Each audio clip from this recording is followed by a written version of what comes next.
Kitchen. இன்றைக்கி நாட்டுக்கோழி மசாலா வறுவல் செய்ய போகிறோம். ரொம்ப டேஸ்ட்டாக ரொம்ப நல்லாயிருக்கு. இப்போ எப்படி செய்யுதுன்னு பார்க்கலாம். நாட்டுக்கோழி 300 கிராம் இருக்குது.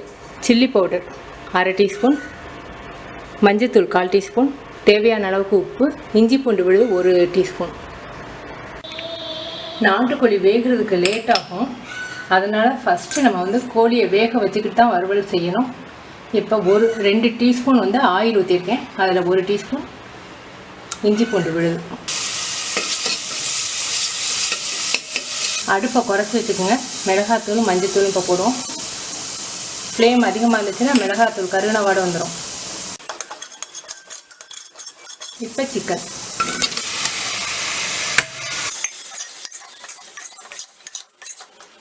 தேவையான அளவுக்கு உப்பு. இதை ஒரு 3 நிமிஷம் மூடி வைப்போம். கொஞ்சமாக தண்ணி ஊற்றுவோம். ஒரு 3/4 டம்ளர் மட்டும் ஊற்றிருக்கோம். இப்போ நாட்டுக்கோழி வேகிறதுக்கு லேட் ஆகும். ஒரு 4 விசிலுக்கு கண்டிப்பாக வைக்கணும். 4 விசில் வரட்டும்.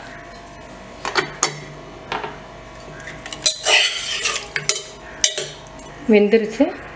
2 ஸ்பூன் ஆயில் ஊற்றிருக்கேன். இதில் சோம்பு 1/2 ஸ்பூன், பிரியாணி லீஃப், பட்டை, கிராம்பு, இஞ்சி பூண்டு விழுது 1/2 ஸ்பூன்,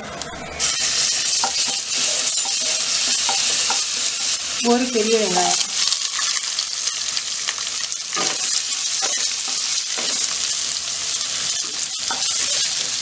வெங்காயம் வதங்கட்டும். இப்போ இதில் கரம் மசால் பவுடர் ஒரு ஸ்பூன், மல்லி பவுடர் 1 ஸ்பூன், மிளகு 1/2 ஸ்பூன், 3 பச்சை மிளகாய், தக்காளி பழம் ஒரு சின்ன பழமாக 1 பழம். நல்லா வதங்கிடுச்சு. இப்போ நம்ம வேக வச்சுருக்க கோழி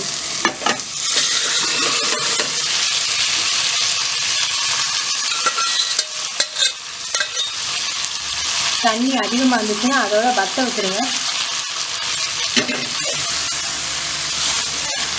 நம்ம ஏற்கனவே உப்பு போட்டிருக்கோம். பத்தலைன்னா திரும்ப போட்டுக்கலாம்.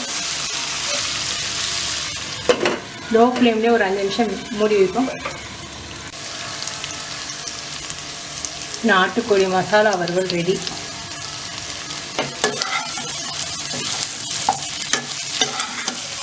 சூப்பராக இருக்குது. நீங்கள் செஞ்சு பார்த்து உங்கள் கமெண்ட்ஸ் எனக்கு சொல்லுங்கள். தேங்க்யூ.